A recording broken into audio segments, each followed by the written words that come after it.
Oh, hey, come on in. Let's talk about pocket knives.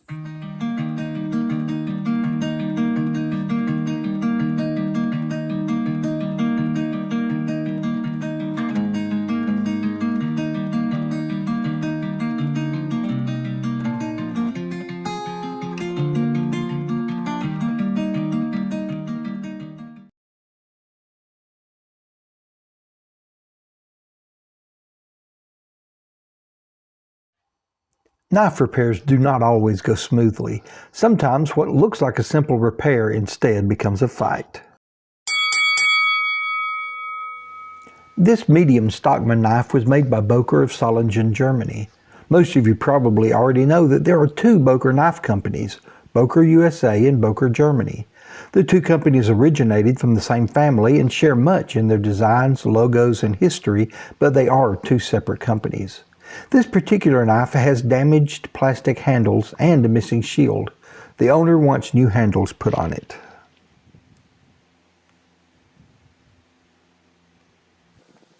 The pile side handle looks to have been melted by a fire, so it is fairly easy to begin prying off. The mark side handle is still solid. I first tried to pry it off, but instead had to grind the heads off the pins to keep from damaging the liners. After this, I removed the pins by cutting the heads, then driving the pins through with a punch.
I decided at first to rehandle this knife without disassembling it.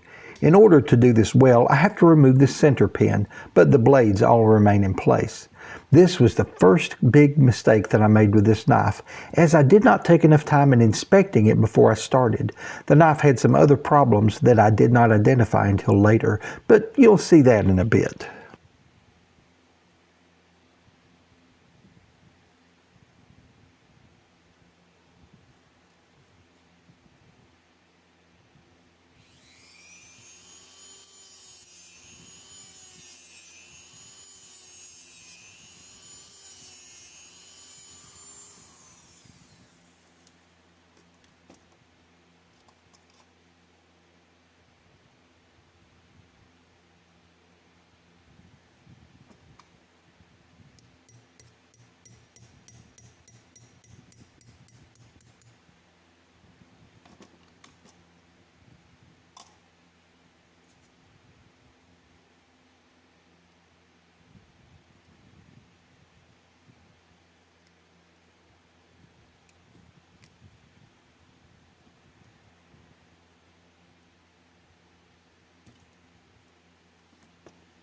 So far, so good. I remove the pin and check the diameter and prepare my replacement pin stock.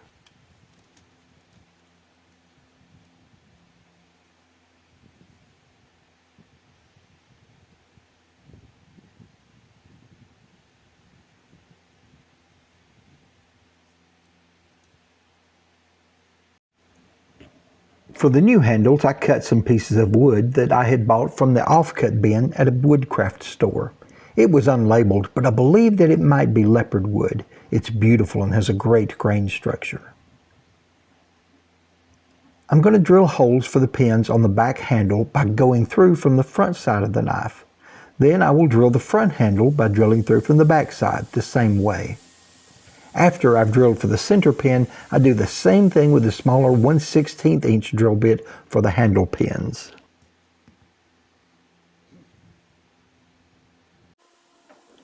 Now I clean the knife inside and out with denatured alcohol and glue the handles in place. I use drill bits to keep the holes in the wood handles in line with the holes in the frame. Now I've sped up this video quite a lot. Don't worry about missing anything important. You will, unfortunately, get to see me do it all over again here in just a little while.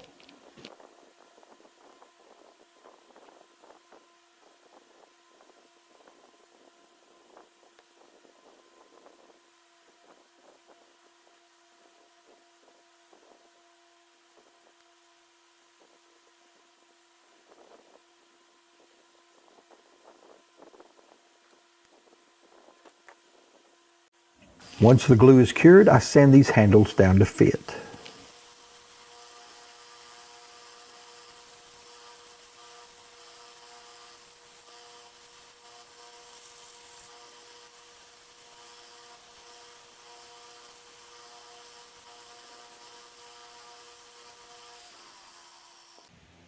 Here I decided to pre-peen the center pin.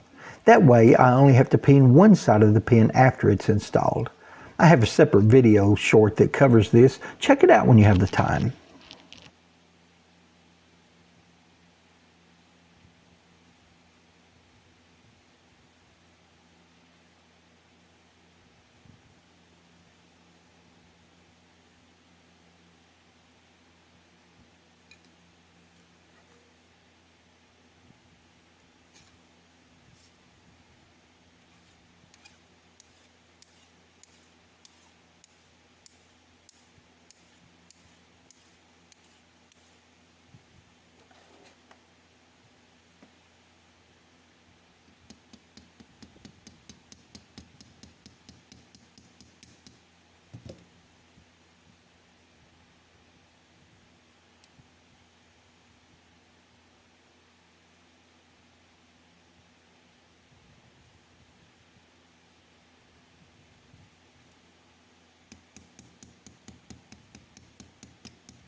Now I'll clamp the knife in a vise to compress those back springs so that all of the holes line up and install and peen the center pin. These springs are definitely under pressure and you have to compress them in some way, either compressing them in the middle with a vise or you peen the middle first and compress the ends with a spring jack.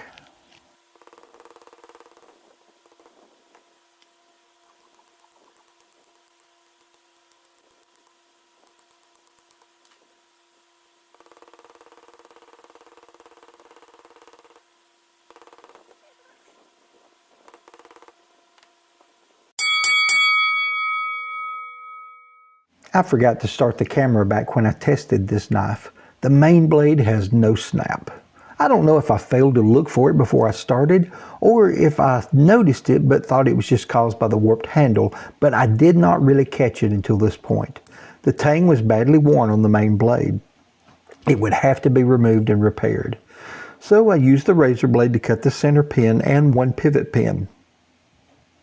I left the other pivot in place and rotated the knife apart from there. This is where my video picks up and you see me trying to drive out the pins so we can put the knife back together later.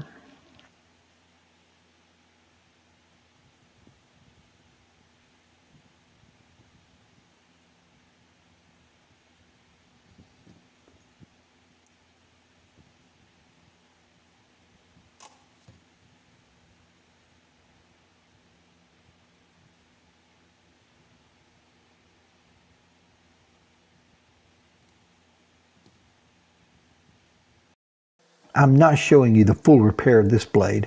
Off camera, I've already peened a nail into the old pivot hole, measured, and I'm preparing to drill a new hole.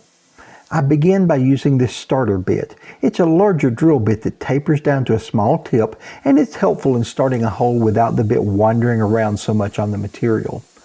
To get started, I use it to drill a small divot, then I switch to a regular drill bit to drill the rest of the way through the blade.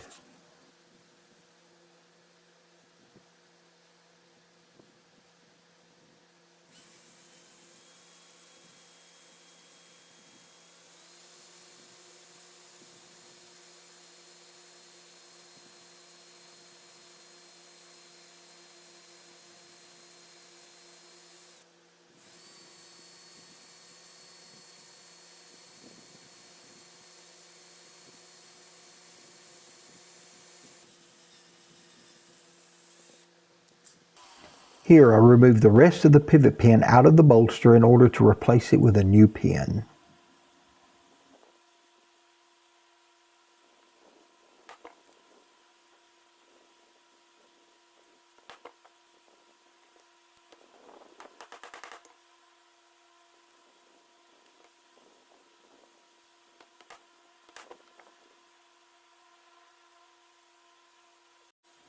The main blade has great snap now. All that's left is to repin this knife and then polish it. Or so I thought. Just as I was about to finish pinning, I found out that though leopard wood may be very beautiful, it also splits and chips very easily, much more so than most wood. Now, this happened off camera, just like most of the mistakes that I made with this particular knife. I try to film the repairs in smaller video segments in order to make it more easy for me to edit these videos and add audio later. Unfortunately, though, I kept forgetting to restart the camera during this project. So, a chip of wood broke out of this handle, and it was too deep for me to sand out. In disgust, I stopped working on the knife completely until a later date.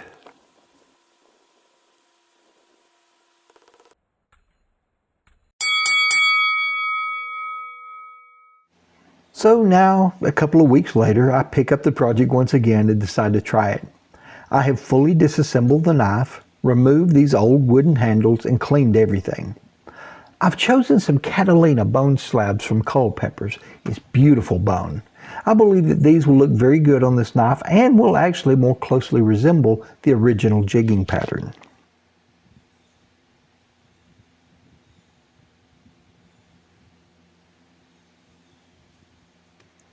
First, I'll square up one end of the bone slab. If you don't, you wind up getting it crooked. It'll never fit. Then, once that's done, I mark and cut it to length to fit between the two bolsters. Once I've finished that, I'll do the same thing for the other handle.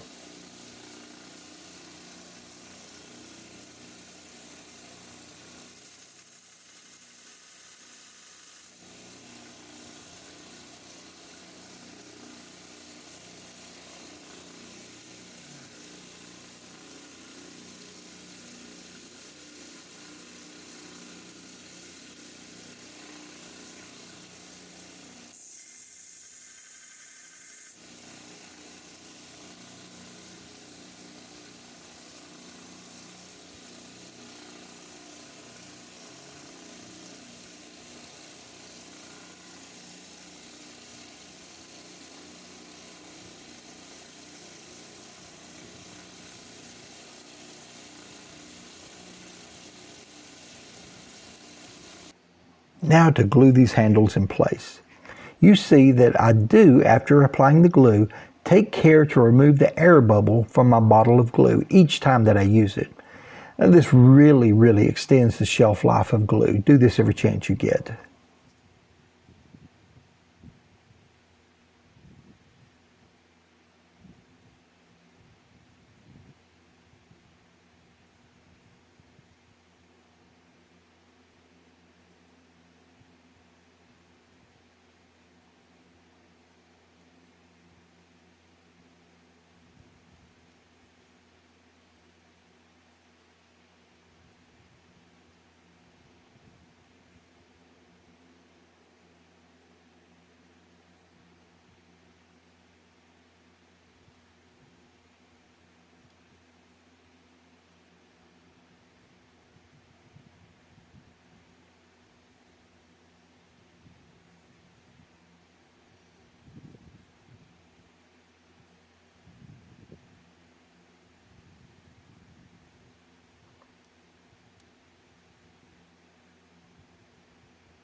Once both handles have been glued in place and the glue's had time to fully cure, I'll drill the holes for the pins. I typically use 1/16 inch pins for the handle pins in most every knife.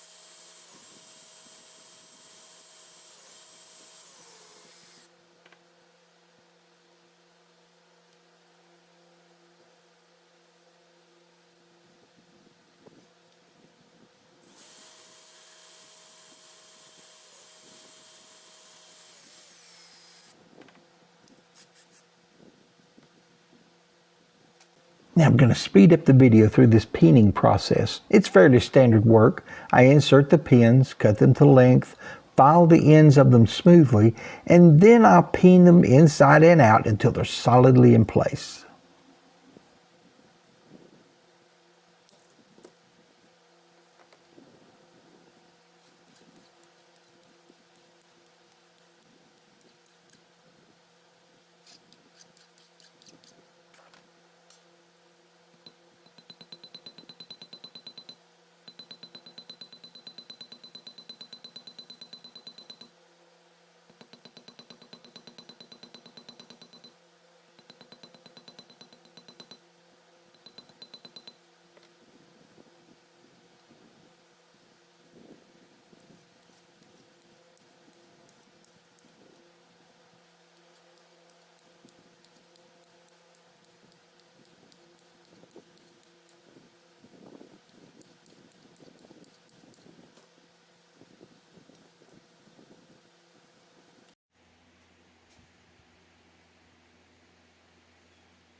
Next, I'll contour these rectangular pieces of bone to fit the liners.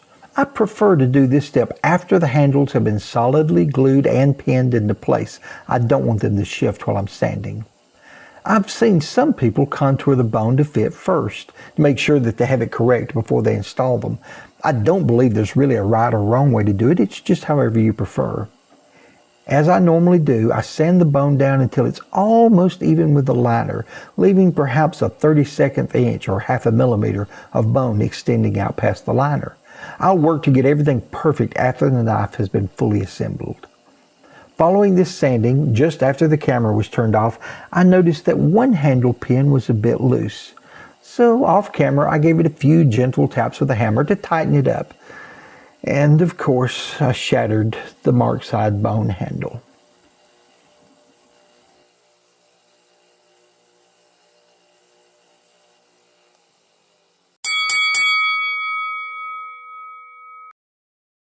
Now I am understandably frustrated with this knife, but I go ahead and remove the broken handle, clean the liner, cut and glue a new piece of bone in its place. All of this off camera. Luckily, I had a handful of matching bone slabs, so I only had to replace this one piece. I left it to cure overnight, and when I returned to the shop, I couldn't find it. I had somehow lost the entire front side of this knife. So in disgust, I stopped working on the knife for several weeks. Later, my parents came through and looked around the shop and finally spotted where it had fallen behind the workbench. Now, I'll pick this up again several weeks later. Here I am contouring a new slab onto the same handle. I've had several people ask, but I want you to remind everyone that I do wear a mask while I am sanding. The dust from many materials, especially bone and antler, can be damaging to your lungs if you breathe it. Even some species of wood can be. So be sure and wear a good mask or respirator, as well as having eye and hearing protection when you work on knives.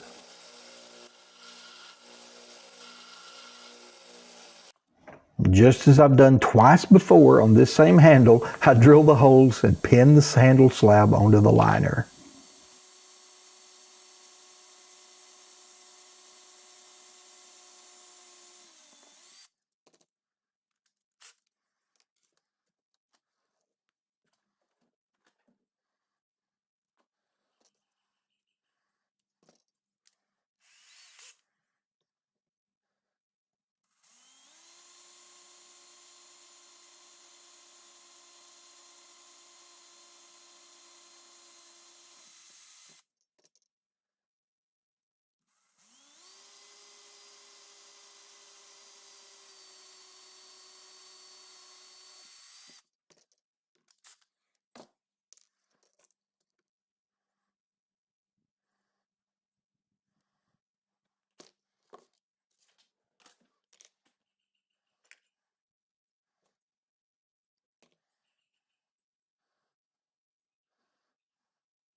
Okay, now it's time to take these old pins out so that I can assemble the knife once more with new pins.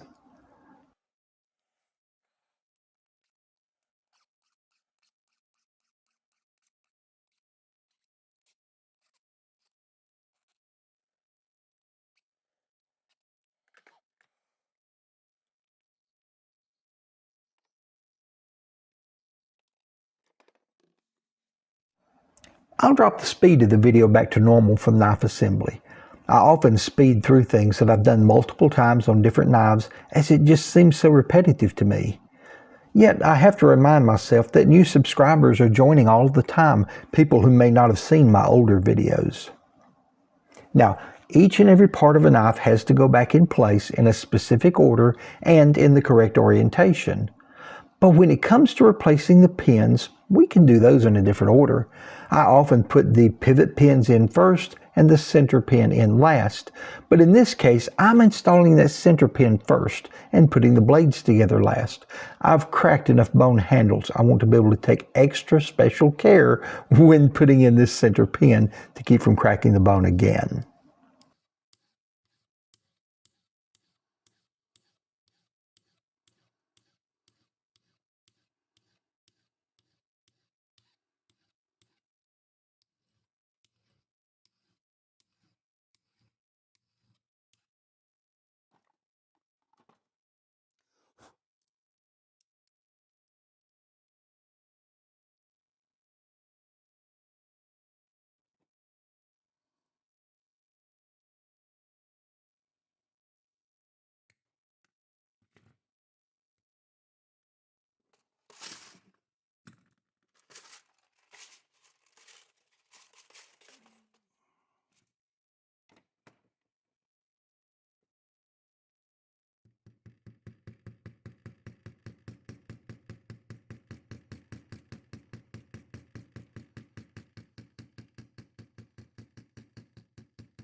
But when the knife is together at last, I find another problem.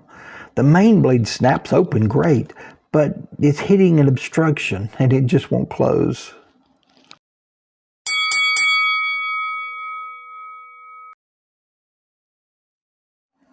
Round 5 will be a short round because I think both of the fighters are exhausted.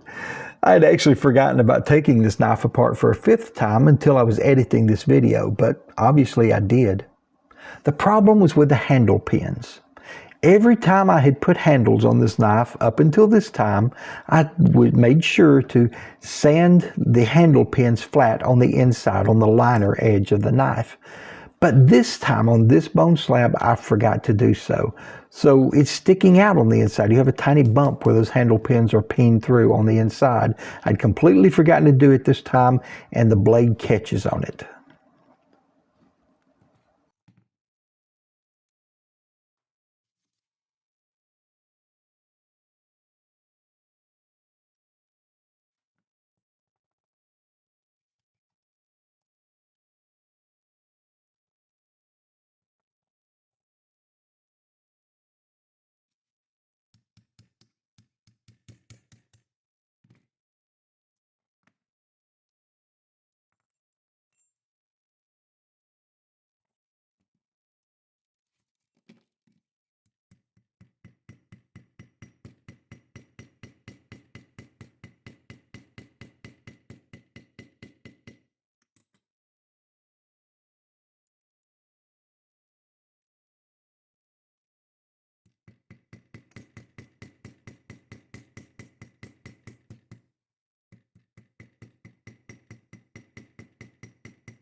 So after peening the pin a little bit tighter, which I really didn't want to do, that's exactly how I broke the last handle, I touched the inside of that liner to the sander to be sure the pin is flat, completely even with the liner, not protruding out at all.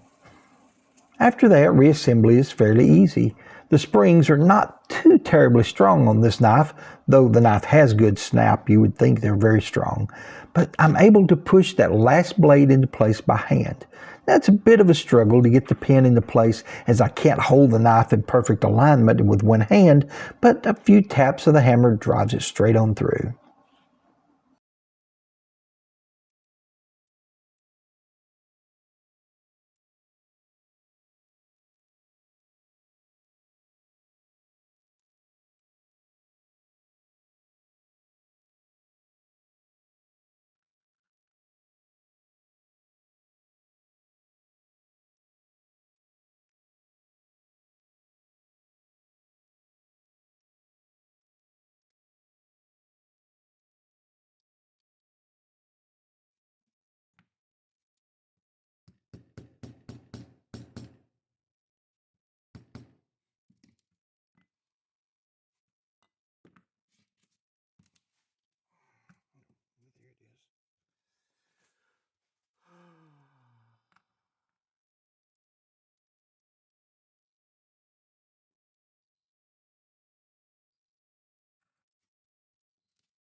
The knife is almost ready, but I did find one more minor problem that needs to be corrected. The main blade does not sit straight when it's opened. It's leaning forward a bit too far. This is because I had moved the hole on the knife tang to restore the snap to that blade. I reshaped the back of the tang, but obviously I did not remove enough material. Now, I had not peened the knife this time, so I'm not counting this as round 6. This is still part of round 5. We'll call it the last half of round 5.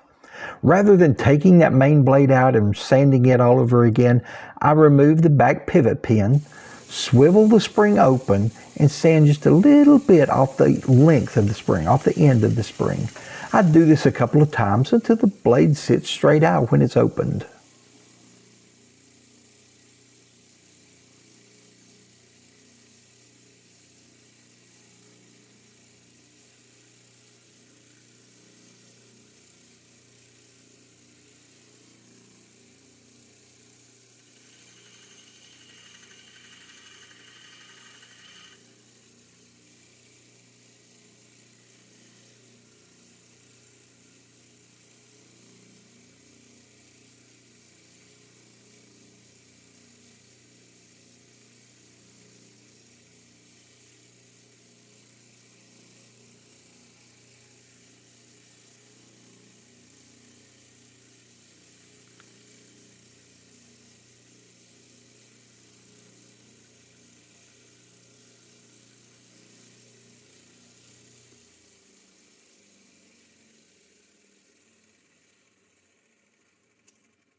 Hooray! The knife is together and working correctly.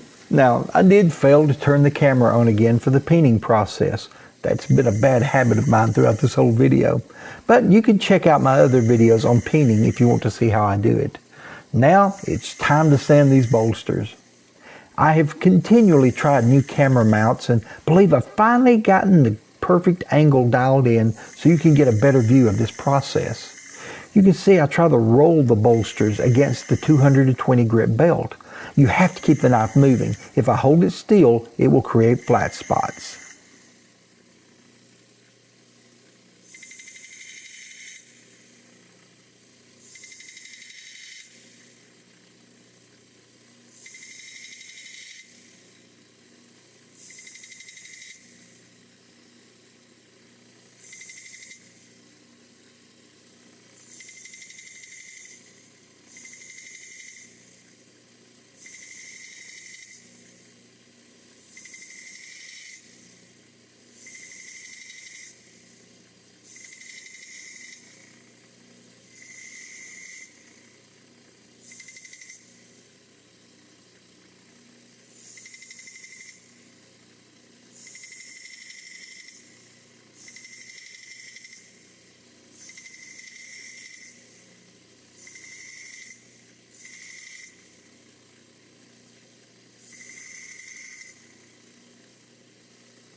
Next, I move on to a 400 grit belt and repeat the process. Once the bolsters are sanded, I will also sand the sides of the knife and the back of the knife to smooth out any imperfections with the pins, the transitions between the metal, the bone, the brass, trying to get everything straight and smooth.